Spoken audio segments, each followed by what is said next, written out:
87,7 dan 105,9 FM. Pro 4, Suara Budaya Banjar.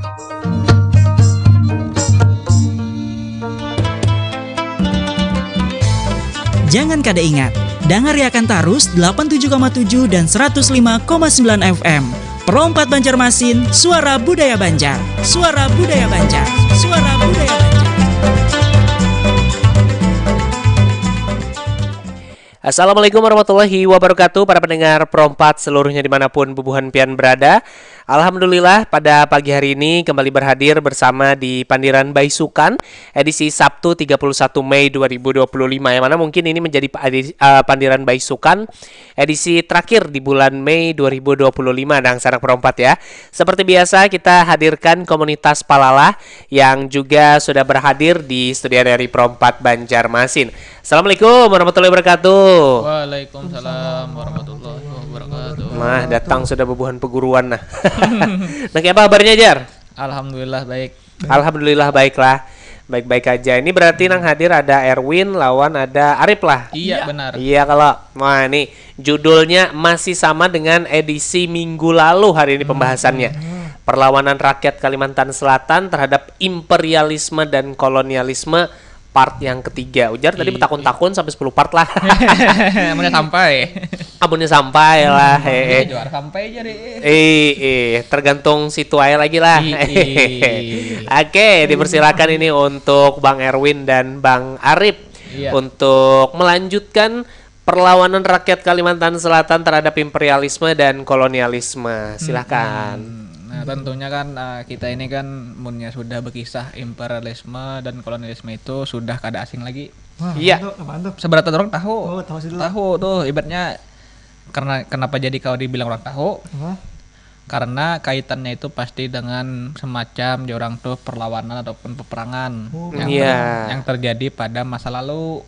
Ya kalau penjajahan lah. Penjajahan masuk juga.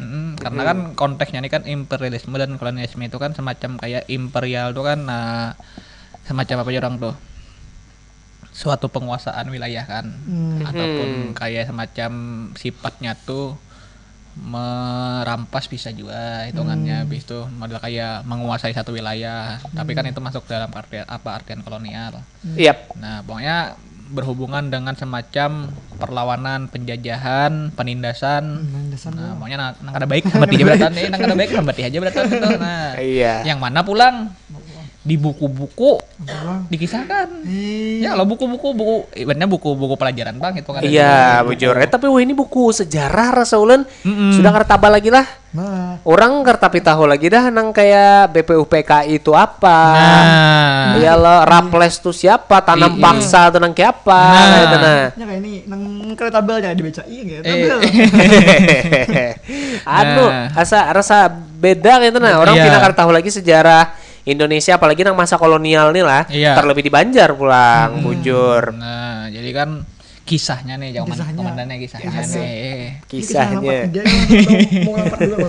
Kada kita nih kan sengaja jadi kan part 1 tuh orang tuh pembukaan. Iya. Part 2 tuh mulai masuk dah. Ibaratnya pengantar juga cuman sudah menuju perlawanannya. Iya. Jadi kan kita tadi bertahap orang tuh pembukaan dulu latar belakang lah bahasa Sungai Andai itu latar belakang ya orang. Mun orang kada paham pembukaan ya orang kada paham pulang muka dimah. Ya lanjut. Kada paham dah. Sudah lah biar akan aja sudah dah. Nah, habis lanjut part 2 tuh jar orang tuh kata pengantar lah paling kada. Nah, mengantarkan isi-isinya apa-apa yang akan dibahas. Nah, yang part 3 ini sudah masuk jar orang tuh mulai isinya lah sudah. Ya lanjut. Nah sampai kan nang habis dah sebujur habis dah ibaratnya. Iya. Nah jadi kan part ketiga ini jar orang itu kalau orang menyebutnya itu sudah masuk sudah semacam kayak perlawanan. Perlawanan di daerah yang ada di kalau kita berbicaranya administratif yang ada di daerah provinsi Kalimantan Selatan. Nah daerahnya apa saja banyak.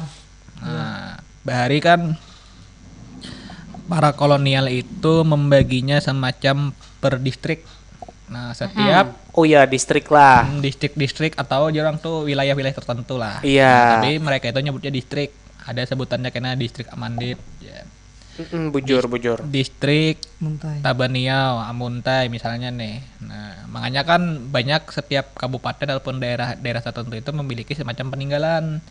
Contohnya saja kan kayak benteng, Bujur. habis itu pos penjaga misalnya, pos penjaga. Kemudian beberapa terkait semacam kayak rumah ataupun base camp lah. Nah, tuh. Nah, kalau di Banjarmasin kan sebut saja itu Benteng Tatas, Jar. Benteng Tatas tuh nang ini jadi Masjid Sabila lah. Iya. Nah, itu contohnya. Kemudian tarik pulang ke ulunya sana tuh yang dibuka aja tuh ada Mantuel.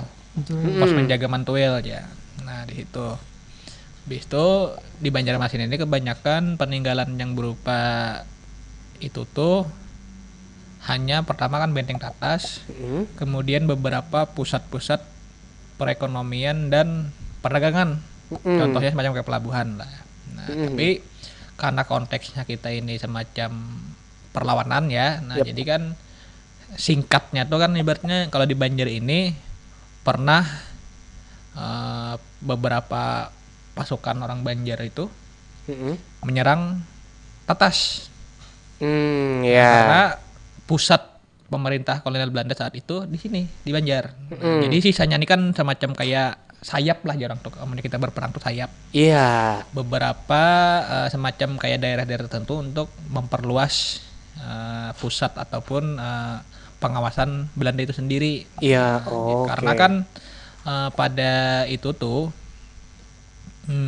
ini kurang tahu juga Bang Lone karena nang Ahoy-nya ini sebenarnya Bang kada turun, kada hadir di sini. Oh iyalah. Nah, jadi kan karena kan part 2 itu kan kita mengisahkan konflik nih sudah karena konflik kan latar belakang perlawanan itu tidak dapat dipungkiri dari semacam kayak konflik internal yang terjadi pada bangsawan ataupun para hulu balangnya kerajaan.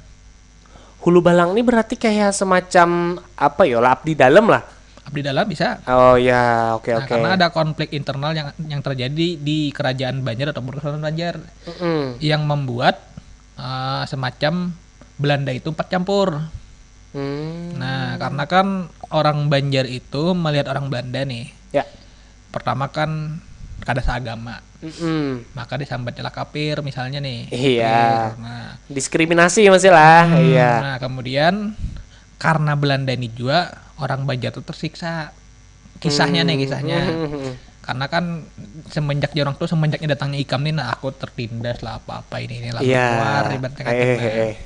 Kemudian lain satu sisi beda agama, kemudian karena datangnya tertindas, kemudian beda pemikiran. Karena kan maksud dari orang Belanda datang ke Banjar itu pulang gasan pertamanya tuh hubungan diplomatik. Awalnya lah. Karena Belanda itu memerlukan semacam kayak lada atau sahang, rempah-rempah lah, rempah-rempah asal Banjar lah. Yang didominannya itu adalah lada atau sahang. Nah, tapi karena Belanda ini juga memperlakukan orang Banjar ini awal kalinya tidak baik-baik juga, maka dibalasnya tidak baik-baik juga. Oh jadi langsung ada baik lah. Karena kan kisahnya kan di part 1 itu kan sudah kami jelas tuh sama dengan guru tuh. Bahwasanya orang Belanda ini saat di Banten, kebetulan orang Banjar ini menjual produk bumi juga berupa lada tadi di Banten. Menjual lah karena kan pelabuhan bandar terbesar itu saat itu di Banten. Di Banten lain di Banjar. Nah, karena menjualnya di situ ibaratnya jadi kita tuh pasarnya di situ lah. Jadi kan terkumpulan tuh orang Banjar, misalnya orang Batak, orang siapa-siapa saja dari daerah berjualan di situ. Lalu datanglah semacam kayak bangsa asing yakni Belanda itu sendiri melihat semacam kayak dagangan lada itu diambilnya rupanya yang diambilnya ini orang Banjar. Nah, karena sudah diambil ibaratnya kayak dirampok kayak ibaratnya dicuri lah. Ini diambil lawan siapa nih? Belanda. Diambil Belanda ibaratnya yang jualan karena kan orang Banjar tuh kan waktu itu berjualannya lada di Banten. Oke. Oh, berarti kan ada nukar nih diambil. Diambil semacam dicuri karenanya memerlukan. Oke. Nah, tapi tidak ada juga catatan sejarah kenapa Belanda itu mengambil. Nah, itu tidak dikritiki lebih soalnya kan namun misalkan mengambil ini kan otomatis ini pasti tahwal lah sawat kayak itu lawan yang penjualnya kah. Ya bisa jadi tapi sejauh kita ini tidak pernah dibahas itu. Jadi sebujur diambil lah. Oh, jadi sebujur kan diambil lah. dalam narasi sejarah itu kan ada yang mengatakan dirampok atau dicuri. Nah, dicuri di Banten. Iya. 2 jung, kisahnya 2 jung ataupun dua kapal atau 2 jukung lah. Iya. Belanda itu mengambil ladanya orang Banjar. Nah, orang Banjar tahu bahwasanya yang mengambilnya adalah Belanda. Karena waktu itu pusatnya di Banten, lain di Banjar, maka orang Banjar ini semacam tidak memiliki power ataupun wewenang. Iya, untuk hendak bertindak lebih lanjut. Bertindak nang kayak apa aja jualan daerahnya lah. Usut piusut karena berlapor lawan Buhan Banten. Nah, orang Banten ini juga mohon maaf karena ini bukan semacam kayak jarang tuh ya sudah ada aja ibaratnya sudah diambil orang, ibaratnya dimalingi orang lah. Karena kawai lagi sudah nangkap pada kawai juga kami hitungannya kata. Karena saat itu kan masih individu-individu Bang lah, Banjar-Banjar, Banten-Banten ya. Nah, jadi kan orang Belanda ini ternyata sudah mengambil, mencuri, diselidikinya lah. Yang hasil curiannya tadi yang berupa lada tadi diselidiki oleh Belanda. Oh, Belandanya langsung. Dari manakah yang kau ambil ini? Lada itu sendiri. Usut piusut. Oh, dari Banjarmasin. Dari Banjarmasin. Nah, Dang, sampai sini dulu. Ini guru masuk dulu ya, Pak. Makin ahoy. Langsung masuk ke kita guru. Membujuri karena kalau kita salah aja. Ini daripada ungut-ungut tadi. Iya lah. Masuk aja langsung gurunya. Nah, guru sejarah gitu kan. Oke. Bagaimana guru kabarnya guru? Kabar baik aja kah? Alhamdulillah baik aja kabarnya lah. Oke, silakan dilanjutkan tadi. Usut piusut ternyata lada tadi lon rempah-rempah tadi dari Banjarmasin. Belanda tahu. Nah, maka karena kan kalau nggak salah itu Belanda datang ke Banten tuh abad 16 berapa guru? 16 12 lah. Nangnya di Banten tuh. 16 kali 15. 15 lah, 69 lah. 69 lah, anggap itulah kira-kira. Wow, tahun 1500-an lah. Nah, kemudian beberapa tahun berikutnya kada sahabat juga Bang dengan kayak 16 berapa? Yang datang langsungnya Belanda nih ke Kuin. Oh, langsung ke Kuin lah. Mbaknya tahu kan bahwasanya ladannya ada di Banjarmasin. Oh, berarti ada perbedaan mungkin 40 tahunan nyarinya ke Banjar langsung lah. Banjarnya kan menyelidiki lada tadi tuh hitungannya. Iya, ini makin makin serakah lah ibaratnya lah. Karena kan orang bangsa Eropa tuh, semuanya orang Eropa tuh memerlukan itu. Iya, karena itu bagi bangsa Eropa itu kan semacam primadona, kemudian kebutuhan khusus. Bujur. Nah, oke. Karena kita bahas bagaimana kebanyakan karena ini part 3 ini tak ulang-ulang aja ini. Nah, 1569 habis itu ke 1600-an 106. Oh, 1600-an lah. Anggaplah gitu. Awal lah. Kami ini kan tetap ingat gitu. Tapi ini jelas di buku sejarah ataupun di buku semacam perlawanan Kalsel itu ada dijelaskan itu. Nah, berarti di Kuin lah. Datang ke Kuin. Saya orang Banjar tahu unang datang nih nang ambil ladaku semalam ya. Oh. Tahu juga nih. Kenapa jadi tahu tuh, Jar? Oh, becidi mukanya kayak itu, hidungnya kayak itu. Oh, bangsa asing lah. Bang bekapal Bang datang mah. Iya. Datang hingga di pelabuhan turun ke tanah ibaratnya ini. Ibaratnya orang bersalaman nang kene langsung dibunuh oleh orang Banjar. Ngeri orang Banjar nih. Sangkal 40 tahun di Cuntan nih ya, Bayo. Ini nang ngambil ladaku nih jadi ibaratnya bahasa kasarnya nih. Iya. Ini hitungannya waluh bener ikamnya. Ibaratnya dijarah ataupun kayak dibunuh atau apapun sampai terbunuhnya komando armada Belanda itu yang memimpin ekspedisi itu ke Banjarmasin yakni Dekop Michael Presiden tahun nih Michael tuh namanya Michael John lah. Michel Jun. Nah, Michel Jun. Oke. Oh, itu kok anunya lah kaptennya lah ibaratnya lah. Ibarat yang memimpin armada ini. Sekalinya sudah dibunuh nih, diambilnya harta-harta yang ada di kapal Belanda ini, semacam kayak peta kah, kompas kah atau apa. Pokoknya di jarahnya itu kan di jarah orang Belanda Banjar loh. Sekalinya terbunuhnya kapten ini sampai juga ke negeri Belanda, ke negeri angin situ. Iya, ke negeri atas angin juga. Ya. Lawas pulang, datang pulang Belanda ini langsung ditembakinya Bang ditembakinya Kuin tuh makanya kan ada catatan sejarah bahwasanya Kuin itu pernah ditembaki Belanda sampai dihanguskan. Makanya mereka itu melarikan dari Kuin itu melarikan ke kerajaan baru yakni di wilayah Martapura ataupun di wilayah Kayu Tangi sambatannya. Nah, itu pelariannya kisahnya. Nah, ditembaki Belanda habis-habisan di Kuin tuh sampai terbakar lah bahasa kasarnya tuh karena. Iya. pindah, rakyat Banjar ataupun beberapa anggota kerajaan tuh pindah melakukan kayak semacam pelarian ataupun migrasi ke tempat yang baru, yakni di wilayah Martapura atau Karangintan, namanya Kayu Tangi dalam catatan sejarah tuh. Nah sudah menutupi Belanda ini lalu lah semacam kayak ada semacam kontrak perdamaian lah ibaratnya gitu. Lawan Belanda lah. Nah di situ mulai ibaratnya huru-hara itu sudah mulai terjadi gitu. Karena kita ini kan yang menanam lada ataupun yang begawi manu lada itu rakyat. Iya. Kada suka Bang. Ini maaf aja Bang lah, maaf beribu maaf. Karena ini kan ibaratnya dugaan kami aja sebagai mahasiswa. Bukan berarti kami ini pembujurnya, bukan berarti kami ini salah juga itu. Iya. Kita ini kan ibaratnya jadi kita tuh menduga-duga dan berasumsi. Bujur, sama-sama belajar lah. Iya. Iya. Amunnya kami kurang, mohon ditambahi. Amunnya kami salah, dibujuri akan. Nah, disalahi. Kayak itu aja. Nah, jadi kan lo lada itu kan ataupun semacam hasil bumi itu kan pasti hasilnya dari rakyat. Yang menanamnya itu rakyat. Nah, menggawinya pun juga rakyat. Nah, kada suah ulun mendengar nih, kada suah ulun mendengar lah ulun pribadi ataupun tapi ini konteksnya yang di Banjar lah kada luas. Yeah. Kada suah ulun mendengar ibaratnya buhan bangsawan ataupun kesultanan ataupun buhan pejabat lah katakanlah ibaratnya yang menanam itu sendiri.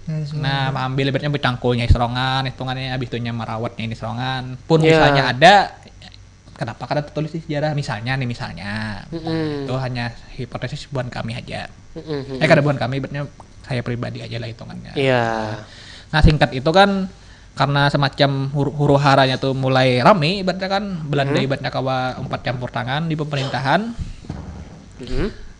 Usut-usut konflik makin menyulut. Nah lalu perebutan tahta kisahnya. Wah, perebutan tahta lah. Nah, di tanah kan, Banjar nih lah. Karena kan rame kan dalam sejarah kerajaan itu kan baik di luar Banjar ataupun di Banjar itu sendiri, bahwasanya kan setiap semacam kayak ada anak raja itu, apalagi lalakian, semacam kayak hendak juga nih merasai kayak pegarang jadi raja tuh.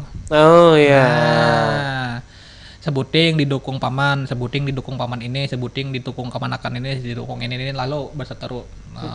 Makin berseteru. Sekalinya berdampaklah terhadap beberapa seluruh elemen masyarakat. Baik itu petani, masyarakat yang ya anggaplah ibaratnya petani juga cuman tersukses lah sedikit. Pedagang bisa juga. Cuman ibaratnya harta kekayaan masyarakat itu kadakawa membandingi para bangsawan. Tetap kadakawa lah. Kadakawa apa aja nih. Sesugih-sugihnya masyarakat hitungannya sugih lagi bukan raja atau bangsawan. Itu pakem sudah. Nah, kalau kalian percaya baca aja bukunya itu judulnya itu kalau nggak salah Perjuangan Kaum Feodal yang dikarang oleh R. Muhammad Ali. R. Muhammad Ali lah. Itu pengarangnya. Nah, dan sanak bila anak bacai tadilah Perjuangan Kaum Feodal dari R. Muhammad Ali. Iya, tuh bukunya. Karena percaya nih bahwasanya harta rakyat tuh kadakawa tinggi daripada bukan raja. Bangsawan, ya. Dan dalam di buku itu tertulis sudah. Ada kawan deh boleh. Karena tugasnya rakyat itu hanyalah untuk menyembah. Kemudian melayani para raja-raja itu sendiri. Maka muncullah dari para pemikir Eropa Barat itu, kada tahu lo namanya, kada ingat nah, yakni konsep dewa raja orang. Nah, tuh kayaknya pulang kita bahas kalian kita membahas di sini. Bujur panjang pulang ayat. Mennya kada tuh nang membahas ada pacah aja. Ini misalnya nih. Iya. Nah, jadi kan pada hari ini kan kita sudah part 3, yakni sudah masuk lah ibaratnya isinya itu yakni perlawanan. Ya. Atau biasanya itu disebut dengan beberapa mahasiswa ataupun beberapa orang dengan sebutan Perang Banjar. Walaupun di kita garis bawahi kita menyebutkan Perang Banjar ini pun banyak konteksnya episodenya. Ya. Karena Perang Banjar itu ibaratnya kada terjadi di Banjarmasin aja hitungannya. Karena kan orang kebanyakan persepsi nih. Perang Banjar, berarti di Banjar aja. Di Banjar aja juga ibaratnya. Nah, jadi kan terjadinya itu di seluruh daerah-daerah, kalau kita berbicara administratif maka di daerah-daerah provinsi Kalimantan Selatan. Bahkan sampai melebar sampai ke Kalimantan Tengah ya, kalau nggak salah yang Sungai Barito itu. Nah, tapi kalau kita berbicara administratif kita membaginya Kalimantan Selatan sampai Kalimantan Tengah. Oke, Kalsel Tank lah. Iya Kalsel Tank. Nah, karena dulu pernah dibicarakan secara administratif, maka disambatlah perang Banjar.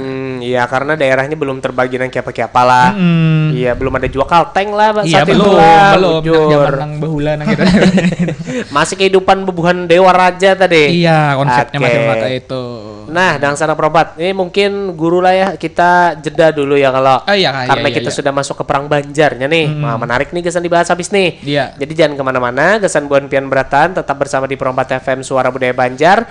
Habis ini kita akan lanjut mendengarkan kisah dari komunitas Palalah.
Pendengar Perompat seluruhnya dimanapun Bubuhan Pian berada, masih bersama dengan Ulun Kian sebagai rekan kerja yang bertugas dan narasumber kita di siang hari ini. Dan sana Perompat ada Neza, Arif dan juga Bang Erwin ya. Kita akan lanjutkan, kita sudah masuk ke Perang Banjar itu. Nah ini pencetus pencetus Perang Banjar ini sendiri mungkin apa gitu penyebabnya? Apakah mungkin karena tadi efek Belanda nih dendam kah, sangkal kah karena bangsanya dihabisi nih di tanah Banjar, atau seperti apa begitu, atau orang Banjar yang tidak terima kah tanah Queen tadi diambil ya, dan pemerintah Belanda udah mulai ikut andil dalam kepemerintahan di Kesultanan Banjar saat itu. Silahkan. Nah, kira-kira nih Tuan Guru adakah komentar ya terkait itu? Nah, jadi terkait Perang Banjar ini tentunya ada latar belakang yang cukup kompleks. Oke. Jadi tadi kan Erwin sudah menjelaskan tentang awal mula penyerangan.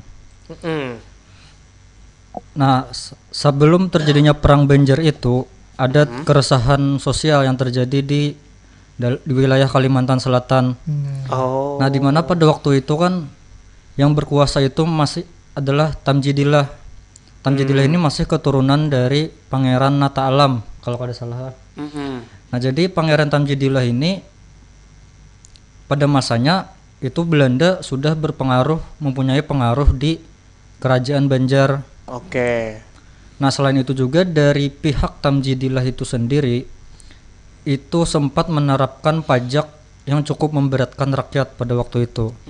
Nah, maka dari itu Jar Erwin tadi kan kaum rakyat biasa itu kada bisa lebih kaya dari bangsawan. Karena itu salah satu penyebabnya pajak. Nah, bangsawan itu hampir di seluruh sejarah sering menerapkan pajak yang membebani rakyat. Oke. Nah, habis itu di daerah hulu sungai, di daerah Batang Balangan, karena kan di hulu sungai itu pada waktu itu pertanian itu sangat subur, penghasil ada. Lalu diterapkan pajak 2 kali lipat. Nah, di situ salah satu orang yang memerintah di daerah Batang Balangan namanya Tumenggung Jalil. Oh, Tumenggung Jalil. Nah, pernah mengadu ke residen Belanda bahwa bisakah nih kami tinggal di residen Belanda menjadi bagian, karena pajak dari Kesultanan Banjar pada waktu itu Tamjidillah itu sangat memberatkan. Tinggi lah ibaratnya lah. Jadi ibaratnya tuh Tamjidillah ini agak serakah lah. Jadi seperti itu ceritanya dari yang buku ulun baca. Nah, lalu Belanda nih kada berani juga supaya menerima permintaan dari Tumenggung Jalil. Karena kan menghindari berurusan juga dengan kesultanan di pusat. Nah, kan pada waktu itu kan Tamjidillah ini lagi ada konflik internal bersama Pangeran Hidayatullah. Nah, lalu pada waktu itu Pangeran Hidayatullah langsung yang turun tangan ke Balangan untuk mencari solusinya supaya rakyat di Balangan ini, terutama juga di hulu sungai, tidak keberatan dengan masalah pajak itu tadi. Nah, lalu akhirnya singkat cerita ditemukanlah solusi kan supaya pajak ini tidak membebani rakyat Balangan. Nah, maka pada waktu itu juga Pangeran Hidayatullah itu mulai mengkonsolidasi kekuatan untuk melawan pemerintahan Sultan Tamjidillah ini. Karena Tamjidillah ini bekerja sama dengan Belanda. Ya, jadi sekutu lah sudah. Nah, di situ titik awal mulai ada pergerakan untuk menuju ke meletusnya Perang Banjar ini. Dimulai dengan Tumenggung Jalil yang ada di Balangan. Mungkin sementara itu dulu ada tambahan kah? Komandan Bang, berarti di Balangan nih lah awal mulanya jadinya lah. Ya, di Balangan tuh mulai ada gerakan sudah. Karena kan ini tersebar, ada yang di Balangan, di Amuntai, Kandangan. Jadi Balangan itu salah satu pemicu awalnya. Ada juga nanti gerakan Muning yang dipimpin oleh Datu Aling. Rasanya dulu pernah juga dibahas sudah Datu Aling tuh. Kalau Datu Sugara itu di daerah Marabahan, Margasari. Rantau lah, bukan Marabahan lah, masih Kabupaten Tapin. Tapi kan. Itu masukkan juga apa pencetus Perang Banjar juga. Ya, itu salah satu penggeraknya juga. Selain yang Oke. gerakan di batang belangan tadi. Lain. Nah, setelah ada pergerakan di balangan nih, lalu apakah mungkin ada gerakan-gerakan lain juga dari berbagai daerah yang akhirnya memecah nih, akhirnya semua daerah jadinya perang gitu kah? Atau seperti apa itu kelanjutannya? Jadi kan sudah ada semacam, pertama kan tadi pajak Yang Kemudian- tinggi lah. kemudian kan beberapa konflik internal. Karena kan satu sisi kan karena kan tahu Jepang lah dan ini kan lain buan bangsawan juga bang ibaratnya kayak tenang.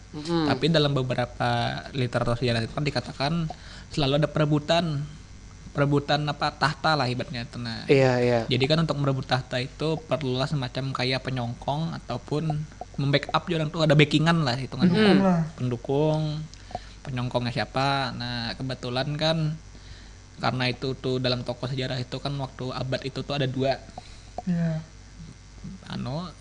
Sultan Tamjidillah lawat Sultan Hidayatullah nih dalam abad itu tuh. Nah yang mana yang berdua ini pulang berebut kekuasaan tadi lah. Nah di satu sisi yang Hidayatullah nih Hidayatullah didukung ini, misalnya Tamjid didukung ini, Backingan lah, backingan. sama-sama kuat, sama-sama harap dua hitungannya gitu. Lalu ibaratnya kemudian pada abad itu perlu kita ingat ada semacam pergeseran kebutuhan ataupun keperluan dari bangsa asing itu sendiri pulang nih, berubah. Tadi kan lada, yang kita bahas tadi kan lada. Sekalinya pada abad itu kan sudah masuk pada abad 18. Pada abad 18 nih lada itu masih terpakai, cuman ada lagi yang lebih penting dari lada. Udah pulang deh. Ada pulang, yakni Nanya. batu bara. Batu bara pulang. Batu baru pulang lingcarannya lah Iya, ya. batu bara pulang, Han. Asalnya lada tadi berubah pulang jadi semacam batu bara karena pada abad 18 itu bujurlah revolusi industri pertama itu. 18 lah, lain 19 lah. Nah, 19. Pokoknya pada abad 18 itu mesin uap Uap ya, mesin uap. itu sudah ditemukan. Lalu untuk memerlukan semacam uap itu diperlukan semacam bara, yakni batu bara itu sendiri. Nah, di Eropa, orang Eropa itu banyak bisi batu bara, cuman di hasil alamnya sendiri itu tidak memadai gitu. Adapun produksi cuman kada tapi seberapa gitu. Lebih banyak memang di Indonesia, Bang Iya. lah, apalagi di Banjar lah. Makanya Ya. kan kalau kita berbicara sejarah pertambangan kan, tahamburam tuh mana-mana aja. Singkatnya pulang, Bang. Ada pulang di Banjarmasin nih, Han. Subur bener aku karena paham juga ngulun nih. Iya. Tadi lada sudah nih batu bara pulang. Nah, yakni yang di Pengaron tuh. Nah, Pengaron saat ini nih. Matakur lah. Pengaron Itu Kabupaten masih Banjar. ada lah anunya tambang-tambang yang sampai ini. Bekasnya masih ada, Bekasnya cuman tambangnya warah. kan ada beroperasi lagi. Iya. Ada operasi lagi, dan topografi Pengaron itu semacam kayak bukit dan dikelilingi oleh aliran sungai. Jadi pas itu ibaratnya, dan juga di situ bahari ditemukanlah semacam kayak pertambangan batu bara. Nah, Belanda tuh hendak juga itu.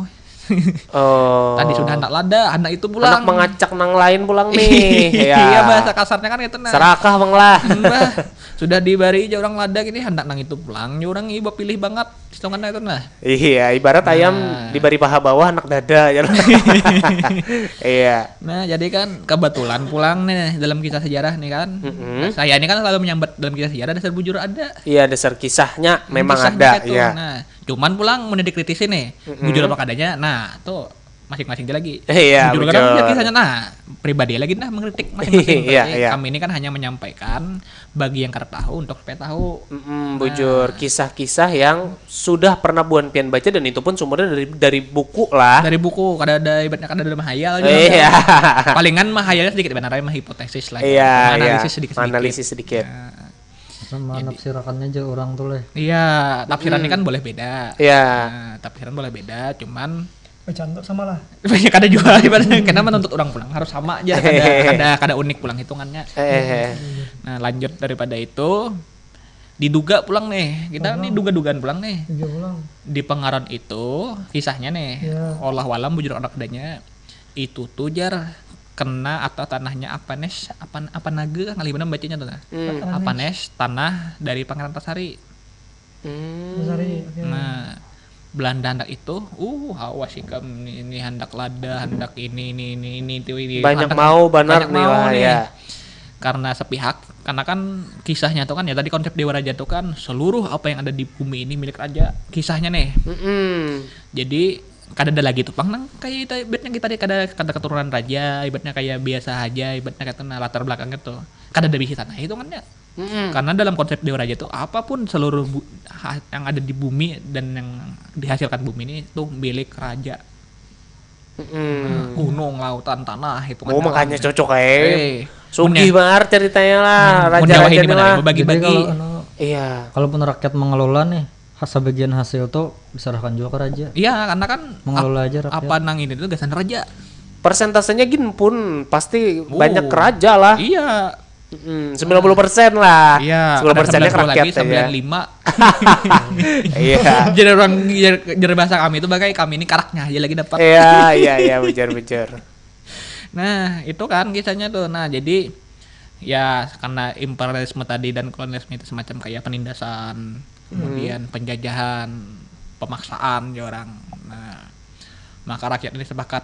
Ya tadi jar tuan guru tadi konsolidasi kita kumpulkan orang-orang nang muar. Ini bahasa kasarnya lah, nang orang nang muar ataupun orang nang karak tuju. Kita semacam kumpulan kita ini. Lalu kita semacam melawan itu kan ya. Memberontak bisa memberontak juga, ya masalah batu bara tadi. Tapi baiknya kita menyambatnya melawan lah. Nah, atau berjuang kita. Nah, supaya menjadi tarap ya orang kadang tarap lain tarap yang nggak dimakan tuh kan. Tarap kehidupan tuh supaya sama gitu. Oke. Pertama kali peperangan dicetuskan kalau dalam buku sejarah itu kan abad 1859 berapa 21 April lah. Pokoknya bulan April tanggalnya tuh antara 21 atau sekiannya pokoknya bulan April 1859 abadnya pasti 1859 tuh mulai ibaratnya jar sejarawan tuh dimulailah sudah perang ataupun perlawanan masyarakat Banjar itu ke beberapa titik vital yang dikuasai oleh pihak bangsa asing yakni Belanda itu sendiri. Nah tapi jauh sebelum Inya menyerang karena kan kalau dalam sejarah itu kan pertama kali orang Banjar itu menyerang yakni tambang orang Nyenasaw itu sendiri yang di Pengaron. Itu pertama kalinya perlawanan tuh. Tapi jauh sebelum Inya menyerang ke Pengaron itu beberapa referensi sejarah yang lain nih ada mengatakan bahwasanya kada itu aja yang dijadikan patokan awal. Ada lagi yakni pertama kan gerakan Datu Muning yang dirantau, kemudian seperti yang kayak dibahas Tuan Guru tadi gerakan apa semacam kayak kejadian itu. Tumenggung Jalil. Nah cuman sifatnya itu mereka tuh melawan bukan berarti kayak apa menyerbu itu nah. Adalah dengan versinya masing-masing. Ada nang mungkin bepander kah tapi keberatan gitu. Tuh kayak semacam mediasi lah itu. Mediasi ya. Cuman tetap ditolak juga kan hitungannya karena mungkin kada ibaratnya waktu itu belum berani melakukan kekerasan. Ya. Kemudian pas abad itu pas hektik-hektikannya ataupun pas-pasannya jorang momennya tuh lalu diserbu ibaratnya tambang itu sendiri berhasil. Ibaratnya berhasil dikuasai misalnya. Berhasil dikuasai, lambat laun Belanda membalas. Diserangnya juga habis-habisan. Mundur. Kan kayak itu jadi perang-perang kisah-kisah aja nih. Iya. Sudah mundur buahnya nyerang pulang, kalah buan Belanda misalnya. Apa pulang nang misalnya nang apa nih yang dikuasai Belanda di daerah lain diserang pulang. Maka muncullah beberapa tokoh-tokoh ataupun tokoh pejuang jarang tuh yang kata peguruan dulu tuh kesatria Banjar jarang. Kesatria Banjarnya siapa-siapa aja tuh? Contohnya semacam kayak Demang Leman. Ini hambatannya aja yang ditulis orang lah. Kalau kita ibaratnya apakah mereka ini memiliki nama asli? Nah itu Allah alam kita. Tapi dalam buku sejarah itu disambat lah kayak semacam Demang Leman. Kemudian tadi Jalil, lalu nah kemudian mereka yang kayak Demang Leman, kemudian Jalil, Antaludin, kemudian apa Dato Aling. Kemudian semacam kayak apalagi itu Surapati lah apa pokoknya semacam di daerah itu kan memiliki namanya khusus bang kayak ini nih. Neja, Arif, Erwin ya. Karena kita ini berjuang bang atas nama rakyat Banjar, kita ini semacam kayak diberi penghargaan berupa gelar lah. Oke. Lalu asalnya namanya kayak Jalil, disambat orang jadi Temenggung. Nah, Temenggung itu ibaratnya bahasa itu gelar. Gelar kehormatan lah. Gelar kehormatan bukan berarti Temenggung Jalil itu namanya Temenggung Jalil ada. Beberapa referensi sejarah perlu maksudnya itu perlu dipahami gitu. Ibaratnya bukan berarti kayak Demang Leman ya, namanya dasar Demang Leman kah? Kada. Bisa jadi Demang itu kan nyata tuh gelar. Nah, Leman ataupun Lehman itu walau alam kita entah nama aslinya kah, entah apa gelar kah jual atau lah. nama samaran kah bisa juga. Bisa juga Sulaiman mungkin namanya jadi Leman, bisa lah. Kan itu. Jadi hipotesis saja nih tadi nih. Beberapa tokoh ataupun kesatria yang berjuang melawan pihak asing ini semacam diberi gelar, namanya kan muncul kalau ini kan acak aja nih, ada urut nih. Jarang tuh ada kronologis lah. Iya. Karena semacam kayak Temenggung Jalil aja. Temenggung Antaludin kira tokohnya. Kemudian Penghulu Rasid. Kemudian Datu Aling. Habis itu Demang Leman. Haji Bu Yasin misalnya nih. Temenggung Suropati itu yang sudah di Barito. Kemudian Panglima Wangkang jorang. Barito juga situ. Kemudian banyak dalam tokoh-tokoh sejarah tuh. Tapi nang ulun ingat itu aja Pang. Yang di Perang Banjar lah. Perang Banjar banyak lagi nama-namanya kayak Penghulu Rasid, itu. Pokoknya setiap daerah tuh memiliki dan episodenya tuh berbeda-beda. Ada nang Lawas, ada nang Satumat. Oke. Nah, tuh banyak tuh. Berarti kisah Buhannya nih ibaratnya mengepalai sebuah pergerakan lah ya. Yang mana ada pergerakan di daerah Buhannya mengepalai, yang komarah akan yang lain, mengomando akan lah. Tapi sekali lagi pulang cerita dari masing-masing komando nih ya bisa dicari juga kayak ya kalau bisa. Dan bukti-buktinya ada. Tapi kalau berupa secara utuhnya tuh wah ini tidak ada. Contoh kayak semacam benteng Tabaniau aja. Kan ada lagi bentengnya Bang Iya. Kan ada lagi. Oh, kan ada lagi tuh bentengnya lah. Kan ada lagi sama kayak kita benteng Tatas. Benteng Tatas ya kan ada lagi juga tuh. Tinggal masih gitu wara. Cuma palangnya ada lah. Palangnya ada, cuman kisahnya ada. Nah itu nang bagi ulun tuh pribadi tuh unik di Banjar nih. Iya. Ibaratnya benda dan wujud itu tak ada wujud lagi, cuman kisah dan itunya masih ada melekat gitu. Iya, nah mungkin di Banjar nih itu Pang lah peninggalan fisiknya memang dihancur kayak itu cuman yang tersisa ya tinggal cerita aja lagi. Iya, nah itu Pang salah satu faktor kelemahan kita. Bujur. Untuk meyakinkan generasi yang datang tuh mesti kan nanti sampai di generasi yang datang, coba hafal benar kayak ini jadi ini udah dah aja bentengnya aja kan. Nah itu tapi kan narasinya tuh ada. Iya. Nah itu apa Pak? Nang gara-gara hancur hilangan tuh bisa dihancur kah atau? Konon katanya pertama faktor alam. Kemudian dugaan. Benteng yang dibuat orang Banjar itu semacam kayak benteng alami. Ada ibaratnya kata kayak di Jawa tuh istilah ya orang. Kalau di Jawa tuh kan kayak keramik apa segala macam. Bangunannya bangunan Belanda lah. Terstruktur. Nah orang Banjar ini kan kayak contohnya masih sekarang ini tapi ini replika. Yakni Benteng Madang di Hulu Sungai Selatan. Benteng Madang tapi itu replikanya aja masih. Jadi kan macam kayak pemerintah kandangan itu kan semacam membangun replika supaya orang tuh tahu bahwasanya seperti inilah gambaran benteng waktu zaman Bahari. Iya. Nah, itu yang masih yang ibaratnya replikanya tapi replika aja Bang tuh. Asli atau bujur atau kadangnya karena tahu juga. Cuman replikanya seperti itu. Nah, beberapa benteng-benteng ataupun semacam bukti-bukti perlawanan itu hanya menjadi kisah saja. Pun hendak misalnya berupa fisik ataupun wujud bendanya yang di kuburan. Situsnya tuh berapa jarang tuh kayak kuburan ataupun gundukan tanah lapang lah. Tapi diindikasi tuh bahwasanya kuburan gitu. Iya. Nah, contohnya kan kayak di Tabaniau itu kan ada lagi bentengnya tapi kuburannya banyak itu. Diduga kan kuburan para pejuang. Ya. Kemudian kayak di Hantarukung tuh di Pantai Ulin tuh. Ya kurang lebih di Pantai Ulin atau di Hantarukung itu sendiri. Ada lagi tapi kuburannya banyak itu. Kuburan-kuburan kisahnya kan pejuang yang di Hantarukung itu. Nah, kemudian yang kayak di Tatas nih kan sedikit aja lagi. Iya, bujur. Orang jadinya kan kayak mungkin penasaran sebenarnya lah kayak apa. Mungkin ada di Google fotonya, mungkin ada sekelas foto aja juga pulang peninggalannya lah. Iya. Nah itu kan mungkin editan lagi tuh sanak lah. Itu foto sebelum zaman ada AI gitu sudah ada gitu. Nah, jadi kan tapi kada tahu lah karena ulun kada pernah lagi ke Awayan ada tuh benteng tuntakan. Cuman kada tahu apakah itu masih berwujud original Atau ataupun kayak replika, kayak seperti iya. Madang tadi. Wallahu alam juga nah di Bisa ada lah. masih ada sebutannya benteng Awayan ya. Cuman Bisa ada bentuknya. kada tahu kalau sebagai itu cuman tahu ibaratnya tahu bentengnya tahu. Cuman apakah masih ada wujud benteng secara originalnya gitu nah. Iya, bujur. Tahu karena belum pernah ke situ. Nah, pun misalnya ada apakah hanya replika seperti kayak di Madang? Wallahu alam juga kita. Bujur. Karena ulun pribadi kada suka itu. Nah, ya kan banyak setiap daerah itu kan kayak semacam kayak tadi kayak di Awayan, di distrik Balangan itu kan benteng Awayan atau benteng tuntakan juga. Itu dikomandir oleh tuh Jisidin tadi Jalil. Temanggung Ya. Jalil.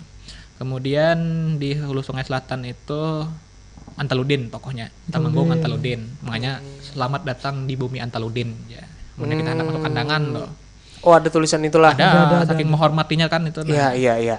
Nah, itu banyak bentengnya tapi yang masih tersisa dan menjadi replika ya tadi benteng Madang. Benteng Madang lah. Mm-mm. Dan ini Banyak. pun tadi dilihat fotonya nih cuman sekilas sebuting wara lah. Mm-mm. Ya ibaratnya ini mungkin gambaran kalau lah. Nah, kayak itu Pak. Nah, ini gambarannya nah dangsana kae nah. Benteng Madang kayak itu. Nah, ini Iya. gambarannya.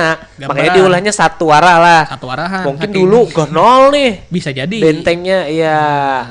Nah, dan itu banyak di kandangan tuh banyak. Ya. Beberapa narasumber hitungannya informan lah madahi banyak kada benteng Madang aja beberapa kayak Monggo Tayur itu beberapa ini dan lain-lainnya gitu ya.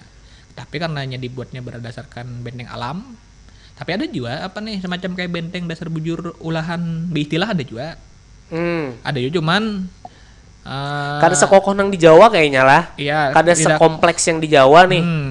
kada tapi pulang yang bujur biistilah nih ya sampai wah ini nih kada ada juga hitungannya bukti bukti semacam kayak tinggalannya lah hanya jadi kisah juga rata-rata jadi kisah itu. Oke, nah itu tadi Dang Sanak Perempat lah sejarah daripada perlawanan rakyat Kalimantan Selatan atau Perang Banjar tadi lah terhadap imperialisme masuk tadi, apalagi kolonialisme ya juga tadi lah. Ini berarti karena minggu depan berlanjut ke part 4 lah. Part 4. Nah, bila Buan Pian nih mungkin yang hari ini penasaran sudah dengan benteng-bentengan lah dan tokoh-tokoh di setiap daerahnya mengenai pergerakan perang Banjar ini bisa Dang Sanak Perempat cari bukunya tadi lah atau tadi Cari menyarankan buku apa tadi? Itu kalau masalah kita bicara konsep Dewa Raja ataupun kayak semacam kayak mencari tentang Teluk-Beluk bangsawan tuh bisa bukunya Pak Ali atau buku R. Muhammad Ali yakni Perjuangan Kaum Feodal. Tapi hendak buku tentang perlawanan rakyat Kalimantan Selatan ini banyak. Contohnya kayak Perang Banjar. Ya. Kemudian lukisan Perang Banjar karya P. Edward Saleh. Kemudian sejarah perlawanan rakyat Kalimantan Selatan terhadap imperialisme dan kolonialisme itu ada bukunya warna biru warna habang itu pengarangnya sejarawan juga banyak Ba4 tidak salah. Nah, habis itu banyak buku lah. sejarah Banjar yang diterbitkan oleh provinsi ada juga Nah, banyak. itu banyak bukunya Dang Sanak kayak. Jadi bisa dicari, bisa dibaca juga ya kalau Iya. sekira lebih paham juga dengan kayak apa sih perjuangan kaum atau rakyat Banjar Bahari dalam menghadapi imperialisme dan kolonialisme. Iya. Oke, mungkin Pandiran Baisukan kita bersama dengan komunitas Palala, Erwin, Arif dan Neza sampai di sini terlebih dahulu. Terima kasih dulu Tuan Guru lah. Nah, kekawanan-kekawanan yang sudah menceritakan Dang Sanak Perempat yang berdasarkan pada sumber tertentu dan buku juga ya. Nah, nanti mungkin di edisi berikutnya part 4 akan ada pembahasan yang lebih menarik lagi mengenai perlawanan rakyat Kalimantan Selatan terhadap imperialisme dan kolonialisme. Tapi untuk edisi hari ini ulun cukupkan terlebih dahulu. Terima kasih lah sekali Sama-sama. lagi bagi Buan Pian juga terima kasih yang sudah mendengarkan. Kembali bertemu di Pandiran Baisukan bersama dengan komunitas Palala di edisi minggu depan. Ulun Kian izin pamit undur diri. Wassalamualaikum warahmatullahi wabarakatuh. Waalaikumsalam.